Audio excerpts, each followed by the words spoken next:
বিসমিল্লাহির রহমানির রহিম। আসসালামু আলাইকুম। www.dailynewsstar.com Bangabandhu digital studio virtual editor হাফেজ মাওলানা শাহজালাল গোলদার স্টুডিওর বাইরেতে অনুষ্ঠান এডিটিং এবং পরিচালনা করছেন হাফেজ মাওলানা রিফাত আহমেদ। আজকের ভার্চুয়াল অ্যাসিস্ট্যান্ট এডিটর এবং ক্যামেরা পরিচালক। উপস্থিত নিয়মিত সংবাদ পাঠক মুস্তাফিজুর রহমান গোলদার এবং অনুষ্ঠান পরিচালক আমি M Shahjahan Ali Goldar, EPO www.dailynewsstar.com, editor the Daily News Star. আমাদের এখানকার এই যে নিয়মিত যে এনএসটিভির সংবাদের অনুষ্ঠান, আমি ডেমোক্রেটিক বাংলাদেশেরও প্রেসিডেন্ট, এর উপরেই মুক্তিযুদ্ধ বিষয়ে ঘোষণা যেটা পাঠ করব। শুরুতেই আমাদের এনএসটিভি সংবাদ, দি ডেইলি নিউজ স্টারের আজকের যেটা সংবাদ, ইউএসএ রিডিউস ট্যারিফ 20%, 35 থেকে 15% ট্যারিফ কমিয়ে এখন 20% ট্যারিফ আর কি। আমেরিকাতে বাংলাদেশস্থ যত সকল পণ্য যাবে আমেরিকানরা 20% শুল্ক দিয়ে কিনতে হবে। জি, আমেরিকানদের জন্য আমি যতটুকু গার্মেন্টস ইন্ডাস্ট্রির ব্যবসা জানি, 40 বছরের ইতিহাসে যদি আমেরিকা 100% ডিউটিও দেয় আর না কমায়, মালটা তো কিনবে আমেরিকানরা তো আর আমাদের মতো হতদরিদ্র না। এই যে 20% কমিয়েছে ডোনাল্ড ট্রাম্প, এর পিছনে যে কি আছে এটা আমরা পরেই অনুধাবন করতে পারবো। The Daily Industry, private sector faces recession, default loans hit historic high. মানে এই যে খেলাপি ঋণ আর কি ঐতিহাসিক ভাবে বৃদ্ধি পেয়েছে। Wages lag behind inflation surge. এখানে এখনকার যে পত্রিকা দৈনিক ইত্তেফাক। বিসমিল্লাহির রহমানির রহিম। আসসালামু আলাইকুম। আজকে স্টুডিওতে উপস্থিত আছেন এনএসটিভি স্টুডিও, আমাদের নিউজ স্টার সম্পাদক ও প্রকাশক এবং ডেমোক্রেটিক বাংলাদেশের প্রেসিডেন্ট জনাব শাহজাহান আলী গোলদার। আসসালামু আলাইকুম। দৈনিক ইত্তেফাক, শনিবার 2রা আগস্ট 2025। বাংলাদেশের উপর পাল্টা শুল্ক কমিয়ে 20% করল যুক্তরাষ্ট্র। শিক্ষা ব্যয় যোগাতে মধ্যবিত্তের হিমশিম। বাণিজ্য চুক্তি সুস্পষ্ট, কূটনৈতিক সাফল্য প্রধান উপদেষ্টা। এবার কি করে শিক্ষা ব্যয় যোগাবে? 23 লক্ষর জায়গায় এসএসসি পরীক্ষা দিয়েছে 10 লক্ষ। আমরা দেখো আমাদের এই দেশটা কত সুন্দর একটা দেশ। গার্জিয়ানরা, শিক্ষিত মানুষরা, বুদ্ধিজীবীরা, পরজীবীরা, শিক্ষকরা, শিক্ষয়িত্রীরা, গার্জিয়ানরা, মা বাবারা, ধর্মীয় মূল্যবোধের মানুষজন, এই যে 13 লক্ষ এসএসসি ইকুইভ্যালেন্ট পরীক্ষা দিতে পারে নাই। এর ভিতরে ভকেশনাল আছে, আলিয়া লাইন আছে, কওমি লাইন থেকে যারা আলিয়া লাইনে, এই সকল মিলেই আর কি আমার যে উপস্থাপনাটা, যদি না কিনা ওই যে 9ম শ্রেণীর রেজিস্ট্রেশন ধরে এদেরকে পরীক্ষাটা না নেওয়া হয়, এই 13 লক্ষ ছেলে পিলেই কিন্তু কিশোর জ্ঞান হয়ে যাবে, করার আর কিচ্ছু নাই। আর এর এই 13 লক্ষর অধিকাংশই হলো হতদরিদ্রের একটু উপরে। এখানটায় আর কি এদেরকে আবারও আর কি ওই যে 2 বছরের বেতন দিতে হবে, নিবন্ধন করাইতে হবে। একটা এসএসসি ইকুইভ্যালেন্ট ছেলেকে মাদ্রাসা পড়ুয়া হোক, স্কুলের হোক বা ভকেশনাল হোক, সর্বসাকুল্যে 16 থেকে 17,000 টাকা লাগবে। কোথার থেকে দিবে? যে ছেলেটার বাবাটা হয়তো রিক্সা চালক, মাটা হয়তো ওই ছোটখাটো গার্মেন্টস কোম্পানিতে কাজ করে।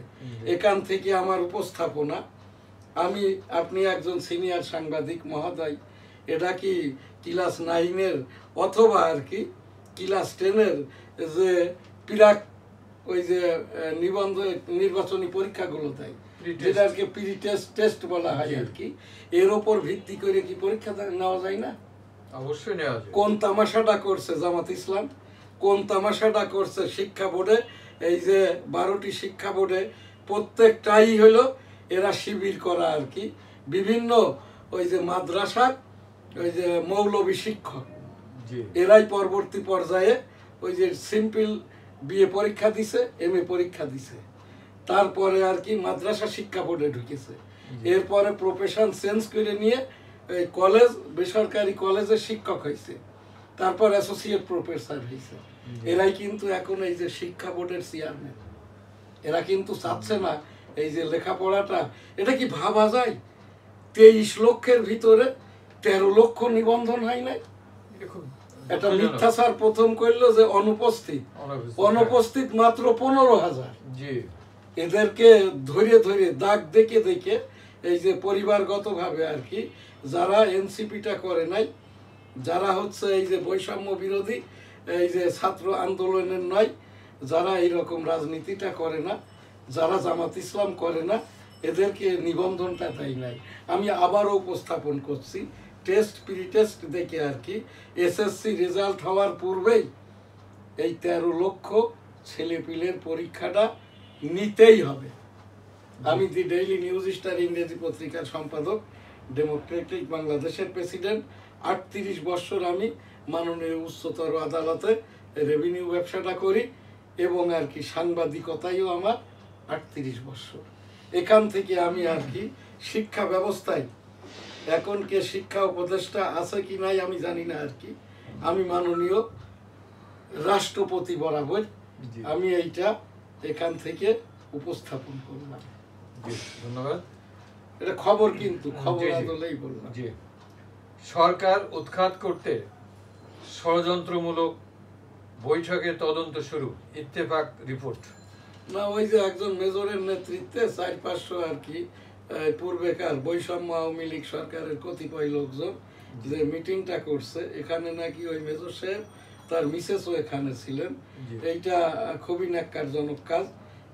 এইটার জন্য প্রকৃত অর্থে যাচাই বাছাই করে এটার আইনি কারবার হওয়া প্রয়োজন। অবশ্যই। জি।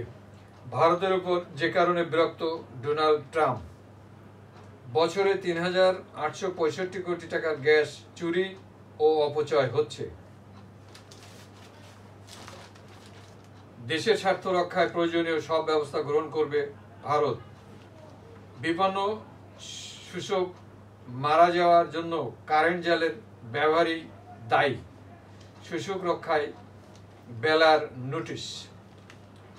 ওই বেলা মানে হচ্ছে প্রতিষ্ঠান, ওই এগুলো তো সোলার গুলো বেচতে পারলো না, সেন্ট মার্টিনে আর কি লোকজন যাওয়ার চেষ্টা করে এইকে অন্যদিকে ঘোরানোর জন্য। আমার মতে আর কি এই টোটাল এই উপদেষ্টা পরিষদকে বাদ দিয়ে অন্তর্বর্তীকালীন তো না, আমাদের এটা ইন্টারিম পিরিয়ড, 90 দিনের একটা সরকার, যেটার প্রধান উপদেষ্টা তো ডক্টর মোহাম্মদ ইউনূস মহোদয়, এখানকার আর কি আর উপদেষ্টাদের ভিতরে নাহিদ ইসলাম, আর কতিপয় বাইরের থেকে নতুন করে আর কি উপদেষ্টা নিয়ে সর্বোচ্চ 10 জন 90 দিনের জন্য। আর এখানে এই যে ইলেকশন কমিশন, প্রধান নির্বাচন কমিশনার, প্রধান বিচারপতি, তারপরে হচ্ছে দেশের রাষ্ট্রীয় সর্বোচ্চ আইন কর্মকর্তা আসাদুজ্জামান, এটা এখন কাগজপত্রে দেখা যাচ্ছে কি আর কি যে ইনি তার কুষ্টিয়া এলাকাতে যেয়ে আসাদুজ্জামান সাহেব নির্বাচন করবেন বলে ক্যাম্পিং করে বেড়াচ্ছেন। একজন রাষ্ট্রীয় সর্বোচ্চ কর্মকর্তা, অ্যাটর্নি জেনারেল, আমি যতটুকু আইনে পড়েছি 38 বছরের অভিজ্ঞতায় আমি আমার যে অর্জন আর কি, একজন আইনি কর্মকর্তা হয়ে যাওয়ার পরে রাষ্ট্রের সর্বোচ্চ পদে ইনি কিন্তু রাজনীতি তো দূরের কথা, তার পরিবারে যেয়েও আর কি রাষ্ট্রের আইনের, বিরাষ্ট্রের আইনের কথাটা পরিবারের সাথেও শেয়ার করতে পারে না। এটা তাহলে রাষ্ট্রীয় ওই যে কি বলে পাইরেসি হয়ে যায়। জি, ধন্যবাদ। সংসদে শ্রমিক প্রতিনিধি রাখার দাবি নাসিরউদ্দিন পাটোয়ারির। শাহবাগ থেকে ভুয়া জুলাই যোদ্ধাদের তাড়িয়ে দিল আসল যোদ্ধারা। খাবারের জন্য খালি পায়ে 12 কিলোমিটার হেঁটে আসা ছোট্ট আমেরিকাও হত্যা ইসরায়েলের। ইন্না লিল্লাহি ওয়া ইন্না ইলাইহি রাজিউন। বর্ষায় বারবার ডুবছে চট্টগ্রাম মহানগরী। আওয়ামী লীগকে রাজনৈতিকভাবে নিশ্চিহ্ন করতে হবে মির্জা ফখরুল। স্বার্থ বিসর্জন দিয়ে যুক্তরাষ্ট্রের সঙ্গে কোনো চুক্তি করা হয়নি, প্রেস সচিব। নারী শক্তির প্রতীক অপরাজিতা। এখানে আমি একটি লন্ডন টাইমস এর একটি খবর পড়ি আর কি। The Times is a British daily national news paper expressed in London. It began in 1785. এই যে লন্ডন টাইমস যে ইংরেজি সংবাদপত্রটি, এটি 1875 সাল হতে আর কি। এই জায়গাটাই আর কি এই রকম পুরাতন পত্রিকা খুব কম আছে আর কি, এবং লন্ডন টাইমসের সকল খবরই কিন্তু অথেন্টিক নিউজ। এখানেও তারাও আর কি এই যে ইসরায়েলের ওপরে এই পত্রিকাটা লিখতে লিখতে আর কি এখন কিন্তু ওই যে পশ্চিমাদের একটা অংশ এবং ইউরোপিয়ানরা এই বেঞ্জামিন নেতানিয়াহু অর্থাৎ ইসরায়েলকে একঘরে করে ফেলেছে। যুদ্ধবিরতি ঘোষণা দেওয়ার পরেও বেঞ্জামিন থামছে না। তো এই জায়গাটাই সেই ফিলিস্তিনিদের জন্য আর কি রাব্বুল আলামিন আস্তাগফিরুল্লাহ রাব্বি মিন কুল্লি যামবি ওয়া তুবু ইলাইহি ওয়া লা হাওলা ওয়া লা কুওয়াতা ইল্লা বিল্লাহিল আলিয়্যিল আযীম। শহীদদেরকে মাফ করে দিন, জান্নাত দান করুন, অসুস্থদের দূরাতলায় সুস্থ করে দিন, বেঞ্জামিনদেরকে হয় হেদায়েত দান করুন, আস্তাগফিরুল্লাহ, তা না হলে ধ্বংস করে দিন, আমিন। ঢাকা বরিশাল মহাসড়ক খানাকন্দে ঝুঁকিপূর্ণ মাদারীপুরের 47 কিলোমিটার অংশ। হাটহাজারী মাদ্রাসায় বিএনপির 2 শীর্ষ নেতা। ফেব্রুয়ারিতে নির্বাচন না হওয়ার কোনো সংখ্যা দেখি না, নজরুল ইসলাম খান। বরিশালে স্বেচ্ছাসেবক দল দলনেতাকে কুপিয়ে হত্যা, বাড়িতে আগুন। সরবকাটির পেয়ারা বাগান দেখতে আজ আমার এখানে আপনি যে প্রোগ্রাম দিয়েছেন, এই যে 5 আগস্ট থেকে আজ 3 আগস্ট 1 বছর ছাত্র জনতা সরকারের 1 বছর। আজকে 2রা আগস্ট, 2রা আগস্ট আর 2 দিন পরেই আর কি 1 বছর পূর্তি হবে। এনসিপির বয়সটাও হচ্ছে এই যে আজ 4 মাস 23 দিন, অর্থাৎ আমরা 5 দিন ধরতে পারি। হ্যাঁ, প্রত্যাশা ছাত্র জনতা সরকারের কাছে 18 কোটি জনগণের প্রত্যাশা এবং প্রাপ্তি। আমি ডেমোক্রেটিক বাংলাদেশের প্রেসিডেন্ট হিসাবে আমার রাজনীতির বয়সটা 54 পেরিয়ে 55। আমি 1971 সালের রণাঙ্গনের 265 দিনের আমি মুক্তিযোদ্ধা। আমার মুক্তিযুদ্ধের সনদ আছে। যুদ্ধ করতে যেয়ে আমার বাম কানটি নষ্ট। আমার সেক্টর ছিল 8, সেক্টর কমান্ডার মেজর মঞ্জুর রহমান, যার সরাসরি নেতৃত্বে কর্তৃত্বে মুক্তিযুদ্ধটা করতে যেয়ে আমার এই কানটা নষ্ট হয়েছে।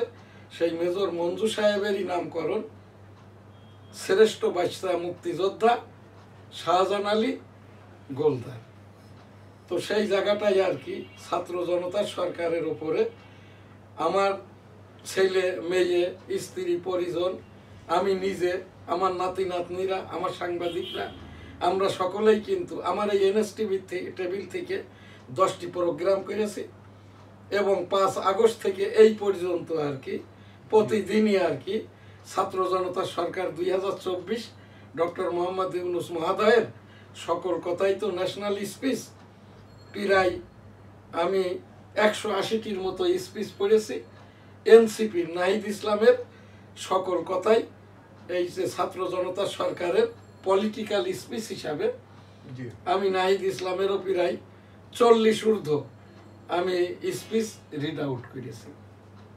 প্রত্যাশা প্রাপ্তির ভিতরে আর কি এনসিপি যে রাজনৈতিক দলটি গঠিত হয়েছে ছাত্র জনতা সরকারের, আমার ব্যক্তিগত নয়, ছাত্র জনতা সরকারের পক্ষ থেকে এনসিপির এটা একটা মহাপ্রাপ্তি। এই জায়গাটাই আর কি অপ্রাপ্তির ভিতরে হচ্ছে ইউনূস মহোদয়ের নেতৃত্বের যে অন্তর্বর্তীকালীন সরকার, এই যে জুলাই প্রোক্লেমিনেশন এবং ছাত্র জনতা সরকারের যে ঘোষক, আমার এনএসটিভির টেবিল থেকে আর কি প্রস্তাবনা পাঠের যে ঘোষক নাহিদ ইসলাম, নাহিদ ইসলামকে নিয়েও তামাশাটা করা হচ্ছে। ছাত্র জনতার সরকার এই ছাত্ররা যাদেরকে উপদেষ্টা বানিয়েছে, কমিশনার বানিয়েছে, এরা মিথ্যাচার করছে রাষ্ট্রের 18 কোটি জনগণের সাথে। এই যে বদিউল আলম মজুমদার, ইনি কালকে ঐক্যমত কমিশনের এই রিপোর্টটা তো দিতেই পারে নাই, প্রস্তাবনাটা কবে হবে তাও দিতে পারে নাই। উনি তামাশা করে হাসতে হাসতে কথা বলছে, আরো সময় লাগবে। এই বদিউল আলম মজুমদার 1/11-এর সময়, আমি এনজিও ব্যবসা করতাম, সুদের কারবার বলে আমি তো পীর সাহেব ব্যবসাটা করি নাই। ওই যে নারী এবং শিশুদের ওই শিক্ষার উপরে ফান্ড ছিল ফিনল্যান্ডের, 5.5 কোটি টাকাটা জমা ছিল প্রাইম ব্যাংকে। 1/11-এর সময় আমার এই বাড়িটাই ছিল এই যে লিয়াজো অফিস, আর কেন্দ্রীয় অফিস ঝিনাইদাতে ছিল। তখন আর কি প্রাইম ব্যাংক থেকে আমার কাছে এসে চেক চাওয়া হয়, তখন আমি এই টাকাটা ডরমেন্ট করে দিই। অতঃপর যখন নিয়মতান্ত্রিক সরকার আসে আর কি, তখন টাকাটা ফেরত যাওয়ার কথা ছিল, কিন্তু এই বদিউল আলম মজুমদারের মতো বৈষম্য। আর একজন আছে আদিলুর রহমান, হেফাজতের এখানে 68 জন খুন হয়েছে। আমি যে রক্ত দেখেছি এখানটায় একেবারে না হলেও 1.5 মানুষ খুন হয়েছে গুলিতে আর কি। এই আদিলুর রহমানের এই নিউজের অথেন্টিকেশন নাই, এইটা এই যে উপদেষ্টা হওয়ার জন্যই আর কি এই রকমটা আমরা না করি। এগুলো কিন্তু অপ্রাপ্তি। সেই হেফাজতের কোনো বিচার হয় নাই, 6টি কমিশনারের কেউই কোনো রিপোর্টটা এখনো পর্যন্ত দিতে পারে নাই। আর এর ভিতরে মনির হায়দার এখন কাজটা করছেন, মনির হায়দার আর এই শফিকুল আলম মাননীয় প্রধান উপদেষ্টা ডক্টর মোহাম্মদ ইউনুস মহোদয়ের কাজ করছেন। এই যে শফিকুল আলম কি বলেন জানেন? ইউনুস মহোদয়কে কিভাবে অবজ্ঞা করেন? প্রফেসর ইউনুস, প্রফেসর ইউনুস বলেছেন। Professor Yunus, professor Yunus, professor, হ্যাঁ প্রফেসর ইউনুস। আমি উপস্থাপনা করছি বাংলাদেশের মাননীয় প্রধান বিচারপতি বরাবর। আমার অপমান হয়েছে, আমার অবজ্ঞা হয়েছে। আমার প্রধান উপদেষ্টা ডক্টর মোহাম্মদ ইউনুস মহোদয় বর্ষিয়ান লোক, রাজনীতিতে সৎ, ব্যবসায় উনি কি ব্যবসা করে, লাভের ব্যবসা না সুদের ব্যবসা, ওই জায়গাটায় আমি যাব না। আজকে ডক্টর মোহাম্মদ ইউনুস মহোদয় প্রধান উপদেষ্টা বলে আমার জীবনটা বেঁচে গেছে। আমি মুক্তিযোদ্ধা বলে আমার এখানে 3 বার এসছে আমাকে আর কি। এই আমার এই স্টুডিও বন্ধ ছিল 27 অক্টোবর মাননীয় প্রধান বিচারপতি যখন বললেন মুক্তিযোদ্ধাদের নিয়ে মন্তব্য নয়, কে কোন বাংলা বলবে, জয় বাংলা নাকি কার ছবি মাথায় রাখবে না গলায় ঝুলাবে, এটা 18 কোটি জনগণের যার যার his his whose whose opinion. তারপরেই আর কি এই দেশের এই যে নাহিদ ইসলামের নেতৃত্বে যখনই মবের ওপরে সোচ্চার হইল, মব আর নাই, মব পালিয়েছে। আমারই একমাত্র চ্যানেল, একজন মবকে পিটাচ্ছে 4 জন, দেখছে 16 জন। ওই এলাকায় বসবাস করে 2 লাখ। আমি বললাম একটু পিছন ফিরে তাকান, আপনারা 1 কদম আগিয়ে যান। এই কথাটাই নাহিদ ইসলাম যখন বলছে, মব কিন্তু আর নাই। এটা আমাদের প্রাপ্তি অবশ্যই। আরেকটি যেটা আমাদের প্রত্যাশার প্রাপ্তি পাই নাই, এনসিপি অফিসে গিয়ে তালিকাভুক্ত করবে ইলেকশন কমিশনের সচিব। তারা যে প্রতীকটাই চাইবে জাতীয়ভাবে সেই প্রতীকটাই দিবেন। এইটা আমার এখানকার দাবি। আর এখানকার যে প্রত্যাশা ছিল পূরণ হয়েছে। আর এখানটা থেকে যে আমাদের 3 মাস বা 6 মাসের ভিতরে আমাদের মূল যে দাবি, সংবিধান হয় সংশোধন, না হলে নতুন, যেটাই হোক না কেন। আর একটা যেটা হইল, যেটা ছাত্র জনতা সরকারের ঘোষণাপত্র, এইটা কোন বৈষম্য? এইটা কিন্তু এই শফিকুল আলম আর এই মনির হায়দার কিন্তু বিএনপির ক্ষমতাসীন চলাকালীন ওই যেরকম শাকিল দম্পতি জেলখানায় আছে, এই মনির হায়দার পালাইছিল আর কি। এ কিন্তু ডক্টর মোহাম্মদ ইউনুস মহোদয় তার কিন্তু প্রধান সহকারী করে নাই, তার কোনো কাগজপত্র নাই। প্রধান সহকারী হতে গেলে কিন্তু ওত নিতে হয় অবশ্যই সচিবের থেকে, বা এই কি বলে মন্ত্রীর থেকে, বা উপদেষ্টার থেকে, বা প্রধান উপদেষ্টার থেকে। মনির হায়দার এখানে ঐক্যমত কমিশনের শেষ যে বৈঠক, এটা তারা আর কি বিদেশিদের সাথে দেশি অনেক সময় বিয়ে শাদী হয় না, জি জি, এইরকম যে আলাপ আলোচনাটা হয়, ওই যেরকম পাকিস্তানের ওই ক্রিকেটার শোয়েব মালিক বিয়ে করলো ইন্ডিয়ার ওই যে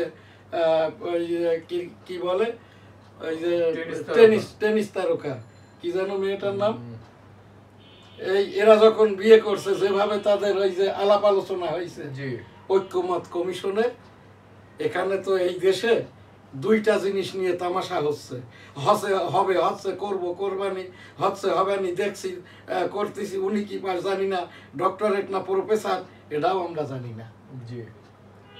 এইগুলো দেখাইতে হবে। আমি যেটা মুক্তিযুদ্ধ সনদ দেখাই না, এই যে পাক কালাম হাদিস, এগুলো সব আমার এখান থেকে আর কি আমার প্রকাশনার। এগুলো কয় মিনিট গেছে গো? আচ্ছা, তো আমার তো আপনার এই 2 মিনিটে শেষ করতে হবে। আমাদের প্রত্যাশার থেকে প্রাপ্তি অনেক বেশি।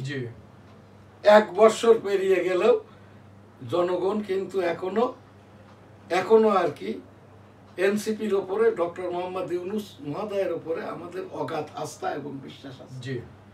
ডক্টর মোহাম্মদ ইউনূস মহোদয় যদি এই উপদেষ্টাদেরকে একটু ওয়ার্নিং দেয় বা রিপ্লেসমেন্ট করে কয়েকজনকে, আর এই যে কমিশন যারা 6টি কমিশন রিপোর্ট যারা দিতে পারে নাই, জবাবদিহিতার আওতায় আনতে হবে। বদিউল আলম মজুমদার অন 11-এর সময় ওনার অন্যান্য এনজিওর যেসব টাকা উনি বাগিয়ে নিয়েছেন, আদিলুর রহমান, দুদককে এদেরও খোঁজ খবর নিতে হবে। অবশ্যই দুদকের এখন মহাপরিচালক যিনি, ইনার ওই যে ফয়েজি বিচারপতি হয়েছিল না, এই দুদকের আক্তার হোসেনেরও এই রকম চাকরি পাওয়ার পরে দুদকের মহাপরিচালক হওয়ার জন্য যে ডকুমেন্টারি লাগে এর ঘাপলা আছে। আর যারা এই দেশে কোনো কালেই ছিল না আর কি, দুদক কোনো মামলা করতে পারে না। দুদক মামলা করার জন্য ওই যেরকম কাস্টমসে মালামাল ধরলে পুলিশের কাছে সোপর্দ করতে হয়, বিডিআর মালামাল ধরলে পুলিশে সোপর্দ করতে হয়। দুদক কোনো অভিযোগ দিলে এর ওপরে হয় সিআর অথবা এফআইআর মামলা হতে হয়। দুদক যে মামলাগুলো করছে, যে তদন্তগুলো করছে, যে আসামি ধরে আনছে, এগুলো কিন্তু সবই বেআইনি হচ্ছে। তো এই জায়গাটাই আমাদের প্রাপ্তি অনেক। এখন আমাদের ফেব্রুয়ারিতে যদি ভোটটা হয়ে যায়, তাহলে ইউনূস মহোদয় কর্তৃক আমাদের প্রত্যাশার প্রাপ্তিটা শতভাগ। এটা আমি 38 বছরের সাংবাদিক, 55 বছরের রাজনীতি করি। আর আমরা এখানটাই যারা এই যে অবৈধভাবে আর কি মাননীয় ডক্টর মোহাম্মদ ইউনূস মহোদয়ের ওই যে প্রেস সচিব, উপসচিব, বিশেষ সহকারী সেই যে বসে আছেন, এদের এই বিষয়টা মাননীয় উচ্চতর আদালত বরাবর আমি এখান থেকে উপস্থাপন করলাম। হজমরা লাব্বাইক আল্লাহুম্মা লাব্বাইক, লাব্বাইক লা শারীকা লাকা লাব্বাইক, ইন্নাল হামদা ওয়ান নি'মাতা লাকাল মুলক লা শারীকা লাক। রব্বুল আলামিন পাক পরওয়ারদিগার বিশ্বের সকল মানুষকে একবার করে হজমরা করার তৌফিক দান করুন, আমিন। কাকরাইল বাইতুল মুকাররম, কাকরাইলের মুরব্বী এই যে জুবায়ের মহোদয়, বয়সটা 80, স্বঘোষিতভাবে তাবলিগের মুরব্বী, কাকরাইলের মুরব্বী এবং বাংলাদেশের একটা গ্রুপের যে মুরব্বী, স্বঘোষিতভাবে উনি রিটায়ার্ড করেছেন। ধর্ম উপদেষ্টা খালিদ হোসেন সাহেব এখানটায় এই দিন ঘোষণা দিয়েছেন যে তাবলিগটাকে এক করে দিবেন। 2026 সালের তাবলিগ মার্কাজের, যেটা কাকরাইলের যে মার্কাজের যে তাবলিগটা টঙ্গীতে হয়, কোনো গ্রুপ থাকবে না, কোনো বৈষম্য থাকবে না। উপস্থিতির মধ্য থেকে মুরব্বী নির্বাচন হবেন, মুরব্বী বয়ানটা করবেন, তিনি দোয়া করবেন। 2027 সালে মহানবী মুহাম্মদুর রাসূলুল্লাহ সাল্লাল্লাহু আলাইহি ওয়াসাল্লামের বিদায় হজের ভাষণের আদলেই আর কি কিয়ামত পর্যন্ত আলেম উলামাগণ, আল্লাহওয়ালাগণ, পীর মাশায়েখগণ, পাক কালাম, হাদিস পাক এর আলোকেই আর কি তাবলিগটা চলমান থাকবে। আস্তাগফিরুল্লাহ রাব্বি মিন কুল্লি যামবি ওয়া আতুবু ইলাইহি ওয়া লা হাওলা ওয়া লা কুওয়াতা ইল্লা বিল্লাহিল আলিয়্যিল আযীম। আমিন। আমাদের বাইতুল মুকাররম জাতীয় মসজিদের নিয়মতান্ত্রিক আমাদের খতিবটা প্রয়োজন। এখন আমাদের এই যে বাইতুল মুকাররমে এখানে নিয়মতান্ত্রিক কোনো খতিব নাই। বাইতুল মুকাররমটা ইস্টাবলিশড 1958 সালে, প্রথম খতিব 1974 সাল পর্যন্ত ছিলেন। 84 সাল থেকে উবাইদুল হক, আল্লামা উবাইদুল হক হাফেজ মাওলানা, তারপরে এখানটায় উবাইদুল হকের পরে মাওলানা মুফতি নুরুদ্দিন হুজুর, এরপরে ছিলেন এই যে ঢাকা আলিয়া মাদ্রাসা শিক্ষা বোর্ডের প্রফেসর এই যে মাওলানা সালাউদ্দিন সাহেব, তারপরে আসলেন এই যে বেফাকুল মাদারেসিল আরাবিয়ার যিনি চেয়ারম্যান ছিলেন, এই যে উনি হাফেজ নন, মুফতি মাওলানা এই যে রুহুল আমিন মহোদয়, বর্তমান আর কি জনপ্রশাসন মন্ত্রণালয় হতে যিনি অস্থায়ীভাবে নিযুক্তি পেয়েছেন হাফিজিহুল্লাহ আব্দুল মালেক মহোদয়। আমি যতটুকু হাদিস কুরআন এবং মাসলা মাসাইল থেকে জেনেছি, যেখানটায় আর কি ওয়াক্তীয় নামাজ এবং জুমার নামাজটা হয়, এটা ওয়াক্ত স্টেট হতে হয়।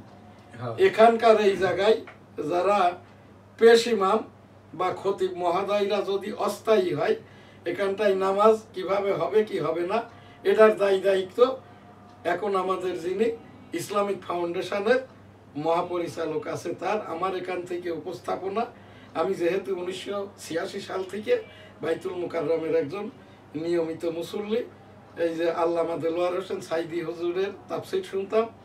আমার ছেলেটা যখন পাক কালাম পড়ার জন্য দিয়েছি, তার আগে আমি আর কি ওই যে মুফতি মাওলানা উবাইদুল হক হুজুরের কাছে নিয়ে গিয়েছিলাম। আমার এই যে পিরালি কলিগ এই যে রেজাউল করিম পিতা ফজলুল করিম হুজুরের কাছে নিয়ে গিয়েছিলাম। আমার হুজুর ছেলের জন্য দোয়া নিয়েছিলাম। আমার ছেলেটা এখন হাফেজ মাওলানা Shahjalal Goldar international Islamic university থেকে এই যে দাওরা হাদিসের ওপরে এই মাওলানা, এবং আমার এই যে এনএসটিভির ভার্চুয়াল এডিটর। তো এই জায়গাটায় বাইতুল মুকাররমের যে খবরটা 1987 সাল থেকে করে চলেছি, আমার ছেলেটাও হাফেজ শাহজালাল গোলদারও খবর করেছে। আমরা নিয়মিতই করছি। পূর্ব গেট অর্থাৎ বাইতুল মুকাররমের প্রধান ফটকটি খুলে দেওয়া হোক। এই প্রধান ফটকেই কিন্তু বাইতুল মুকাররমটা শুরু যখন হয় 5000 মুসল্লি ক্যাপাসিটি ছিল, এখন এখানে মুসল্লির ক্যাপাসিটি 40,000, সারাউন্ডিং এরিয়া দিয়ে 2 লক্ষ। এই যে মতিঝিলের দিকের থেকে যে গেটটা, এখান থেকে বাইতুল মুকাররম সিঁড়ি পর্যন্ত এই জায়গাটাই প্রায় 6,000 মানুষ নামাজ পড়তে পারে। কিন্তু এখানে চলমান ভাতের হোটেল, ওই যে সুইমিং পুলের ভ্যান স্ট্যান্ড, এবং 2 পাশেই হচ্ছে সন্ধ্যার পরে মাদকের আখড়া বসে। এখান থেকে আমি আবার এনএসটিভির টেবিল থেকে খবরটা করছি, আল্লাহর রাস্তে আস্তাগফিরুল্লাহ, এই যে বাইতুল মুকাররম বাংলাদেশের জাতীয় মসজিদ পূর্ব গেটটা খুলে দিন। বর্তমান যিনি এই যে হাফিজিহুল্লাহ বাইতুল মুকাররমের খতিব আব্দুল মালেক মহোদয়, আপনাকেই আমি এখানটায় দয়া করে, এবং ইসলামিক ফাউন্ডেশনের পরিচালক মহোদয় যিনি আছেন পরিচ্ছন্নতার, দয়া করে আমাদের এই দয়াটা করেন। পরিচ্ছন্নতা ইমানের অঙ্গ। এখান থেকে কিন্তু এই পরিচ্ছন্নতার জন্য যে পাপটা বা গুনাহটা হচ্ছে, এর থেকে আমি কিন্তু রেহাই পাচ্ছি না বলে আমি আমার দায় এড়ানোর জন্য আমি এইটি অনুরোধ করছি, আস্তাগফিরুল্লাহ। আমার এখানে আমার সামনে আমার এই যে পুত্র হাফেজ মাওলানা শাহজালাল গোলদার এও নিউজ করেছে, আপনিও নিউজ করেছেন, আজও আবার উপস্থাপনা করছি। আল্লাহ রাস্তে রাব্বুল আলামিন, এইটা আল্লাহ তাআলা, এটা তোমারই ঘর। এই জায়গাটাই যাতে করে বাইতুল মুকাররমের এই গেটটাই আমরা অনেক মানুষ শুক্রবারের দিন, যেরকম এই যে গতকালও আর কি অনেক মানুষ এই যে ফকিরাপুর মসজিদের খতিব সাহেব বললেন, যারা বৃষ্টিতে ভিজছেন, সেজদা দেওয়ার জায়গা নাই, দাঁড়িয়ে যেয়ে আর কি নিয়ত করে যত রুকুতে যেয়ে এরপরে ইশারায় নামাজটা শেষ করেন, তাহলে আপনার নামাজটা ফৌত হবে না, কবুল করার মালিক আল্লাহ। আরও একটা কথা বলেছেন, তবে আবার এইটা নিয়ম করে নিয়েন না যে এইটা জায়গায় দেরি হচ্ছে দাঁড়িয়ে যেয়ে পড়ে নিলাম। বিশেষ ক্ষেত্রে এটা হয়। এটাই তো মাওলানা সাহেব এই যে মাসালাটা এই যে বলছে ফকিরাপুল হুজুর, এটা ঠিক আছে তো? আমি তো মাওলানা না, আমি তো ছুটের ফুটের। তো এইটা আমি তখন দেখলাম অন্তত প্রায় 2000-এর মতো মানুষ, তা না হলে এরা কিন্তু কাঁদাতো, কিভাবে সেজদা দিবে। হুজুর যখন বললেন, আর আমরা ভিতরে যারা ছিলাম আমরা সব সরে সরে যেয়ে অনেক মানুষকে জায়গা করে দিলাম।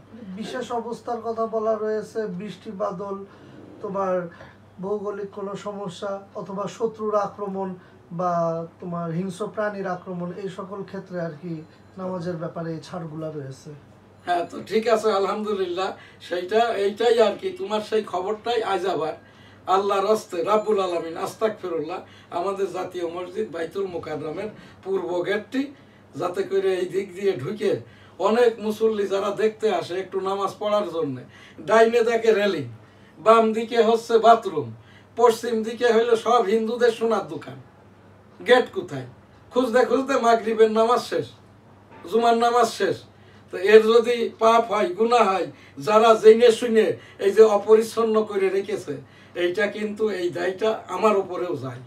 আমি দায় এড়ানোর জন্য আমার মাওলানা, আমার সাংবাদিকরা, এই যে আমার সিনিয়র সাংবাদিক শেখ কামাল উদ্দিন সাহেবও অনেক নিউজ আমার সাথে বসে করেছে, কোনোটাই কোনো কাজ হচ্ছে না। রাব্বুল আলামিন আমাদের এই দোয়াকে কবুল করে নিন, আমিন। 1971 সালের মুক্তিযুদ্ধ মেজর জিয়াউর রহমান যে ঘোষণাটি দিয়েছিল সেইটাই আমি এখানে পাঠ করব। আমি 265 দিনের মুক্তিযোদ্ধা। 1971 সালের 7ই মার্চ বঙ্গবন্ধুর ঘোষণার পর কালুরঘাট থেকে প্রথম হান্নান শাহ, দ্বিতীয় পর্যায়ে এই যে মেজর জিয়াউর রহমান বঙ্গবন্ধুর পক্ষে ঘোষণাটি এইভাবেই পাঠ করেন, I am major Ziaur Rahman declared there in favour of Bangabandhu Sheikh Mujibur Rahman, Bangladesh is independence. জয় বাংলা, আমার সোনার বাংলা, আমি তোমায় ভালোবাসি। সেই সাবেক রাষ্ট্রপতি জিয়াউর রহমানের পত্নী, তিনিও একাধিকবারের প্রধানমন্ত্রী, মাননীয় সাবেক প্রধানমন্ত্রী বেগম খালেদা জিয়ার সুস্বাস্থ্য, নেক হায়াত কামনা করি। আস্তাগফিরুল্লাহ, আমিন। পীর মুরিদি আস্তাগফিরুল্লাহ রাব্বি মিন কুল্লি যামবি ওয়া আতুবু ইলাইহি ওয়া লা হাওলা ওয়া লা কুওয়াতা ইল্লা বিল্লাহি আলিল আযীম, আমিন। সুবহানাল্লাহ, আলহামদুলিল্লাহ, লা ইলাহা ইল্লাল্লাহ, আল্লাহু আকবার, ওয়ালিল্লাহিল হামদ, আল্লাহু আকবার, আল্লাহু আকবার, আল্লাহু আকবার, আল্লাহু আকবার, আল্লাহু আকবার, আল্লাহু আল্লাহু আল্লাহু আল্লাহু আল্লাহু আল্লাহ, আল্লাহ আল্লাহ আল্লাহ আল্লাহ আল্লাহ আল্লাহ আল্লাহ আল্লাহ আল্লাহ আল্লাহ আল্লাহ আল্লাহ আল্লাহ, সুবহানাল্লাহ, আলহামদুলিল্লাহ, লা ইলাহা ইল্লাল্লাহ, আল্লাহু আকবার, ওয়ালিল্লাহিল হামদ, লা ইলাহা ইল্লা আনতা সুবহানাকা ইন্নী কুনতু মিনাজ জালিমিন, লা ইলাহা ইল্লাল্লাহ মুহাম্মাদুর রাসূলুল্লাহ। আব্বু দোয়াটা করে দাও, দোয়া করে দাও, আমি ফাতিহা পড়ে দিচ্ছি। আল্লাহুম্মা আমিন। হাফেজ মাওলানা শাহজালাল গোলদার এই যে আমাদের ইস্তেগফার দুয়ার অনুষ্ঠানটা করে দিচ্ছে দেশ নিয়ে, এই যে ছাত্র জনতা সরকারের 1 বছর, এগুলো একটু উল্লেখ করে দেয়।